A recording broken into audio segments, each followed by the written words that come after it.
Well, good morning. It's Sunday, August the 1st, 8:30. The weather has been, well, it's very changeable all week. There's a lot of cloud about.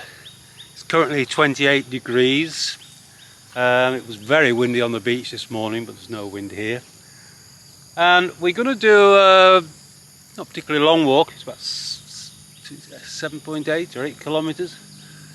It's been christened Nanyang Hills Loop, so it is a circular walk.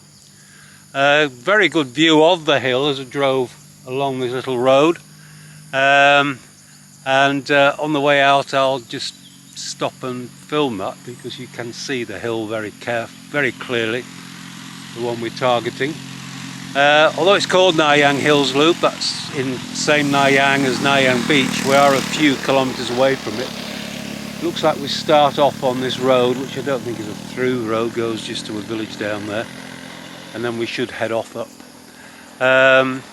Just to follow up on the last walk I did in Nanyang Hills, did actually go back there the following week in with soy dog catchers and Kunban, and we actually picked up several dogs for sterilising, and since then, following up on people we spoke to, we actually from that walk have ended up getting, I think it's about 25 dogs. There's still 6 puppies and a mum to come in when they're a bit older. So it just shows you how many people are living and have dogs miles away from really any civilization. So okay, enough talking from me. Let's set off. So we set off up this little road here, and a few bikes coming down it, but hopefully we'll turn off that very soon. Okay, so exactly 1.4 kilometers down this road. As you can see, it started raining now. I haven't put a coat on yet. So where you see this, in fact there's showing a T-junction to the right. There's this rather, at the moment, muddy path.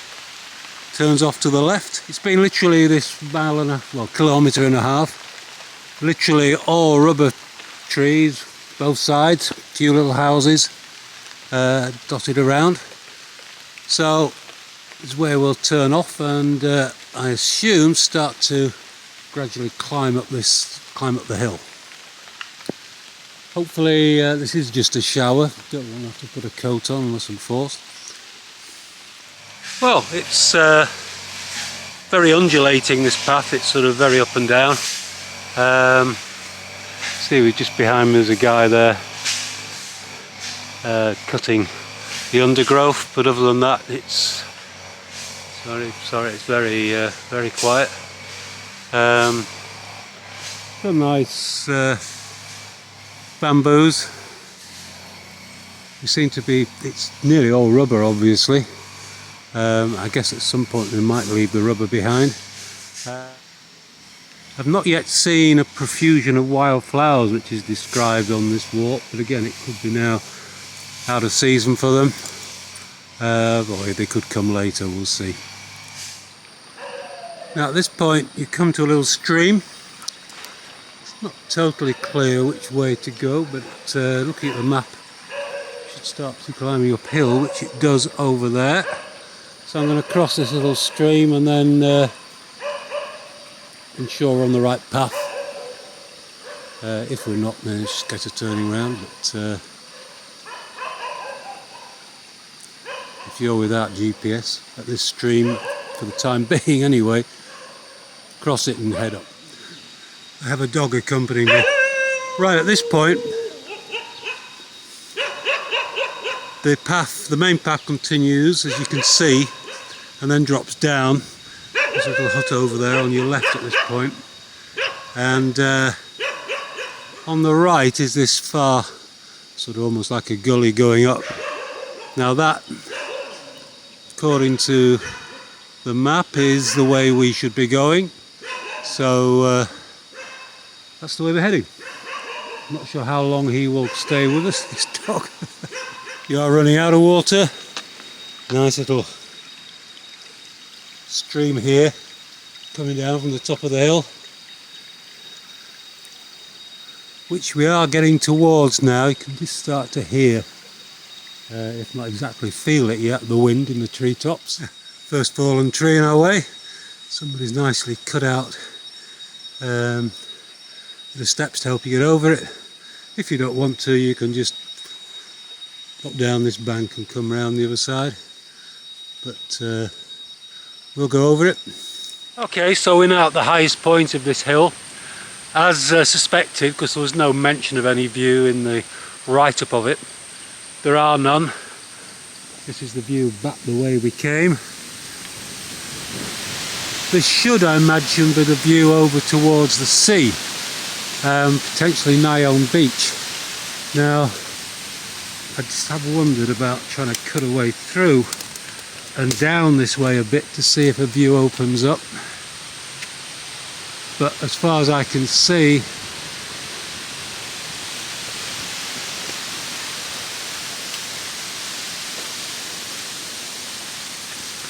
yeah, it's not going to be easy, and it's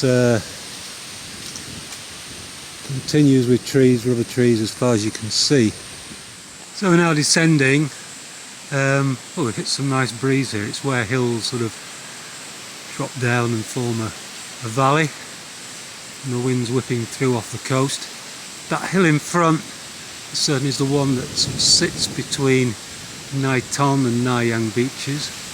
Nyang being off to our right, which as we go down a bit, I'll just see if we can catch any glimpse of. And here we have again an army of termites on the move.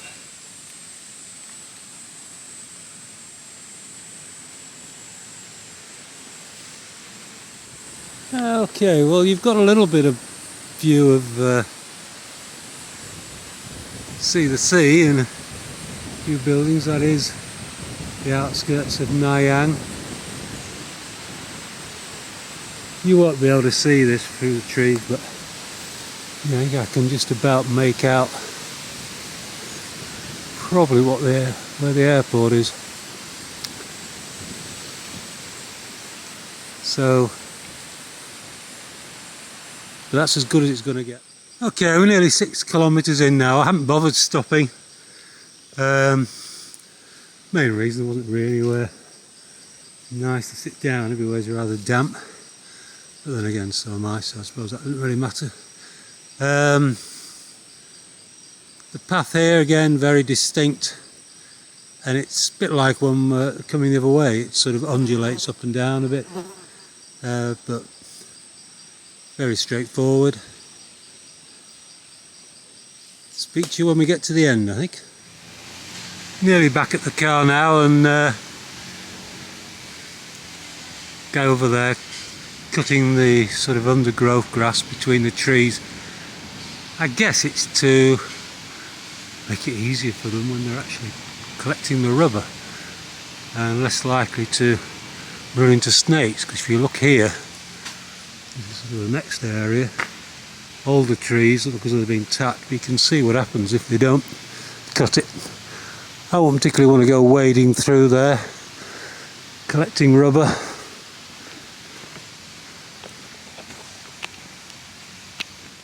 This does seem a common thing to do. I've seen it near the reservoir in Monique as well. These are pineapples being grown, but the saplings you see are obviously new rubber trees that will take a few years before they get to the stage where they can be used for tapping rubber. So in the meantime they grow pineapples. Okay, well, we're back at the car. Just been checking it. Yeah, it's just over 8 kilometres.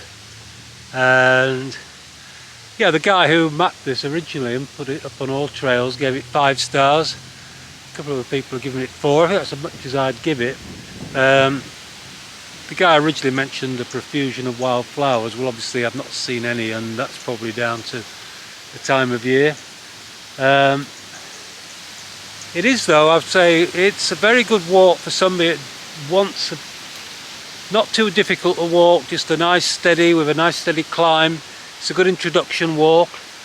There's no sort of having to push your way through the undergrowth or anything. The path is very clear, not even any big spiders and their webs to get through. I saw one little baby snake slithering across the path at one stage. That's about it. Weather's been okay after that initial rainstorm. We've not had any. It's been about 28, 29 degrees. And yeah, all in all, I'm glad I did this and not a longer one. I don't know if I did what a lot of people have done over the years. I stubbed my little toe when I've nothing on my feet against something solid. It's actually an exercise bike frame in the bedroom. I'm not sure if I broke it or just bruised it or what. It's about a week or so ago now. I didn't walk last week because of it. It was fine today, except when coming downhill, and obviously your feet do move a bit in your boots, and the toes do then catch the front of your inside of your boots. So that is been a bit uncomfortable coming down, but other than that, no real big deal. Yeah, pleasant way to spend the morning. So I say I'll stop just down the road so you can actually see the hill, because at the moment all you can see is rubber trees. Bye for now. Okay, so we're literally just yards off the what is the old airport road, and that's the hill just being up this road. We sort of followed it in effect to the right there, and then came up the other side, up that way, and then down this other side here. So that's it. Not a big hill, but quite a pleasant walk.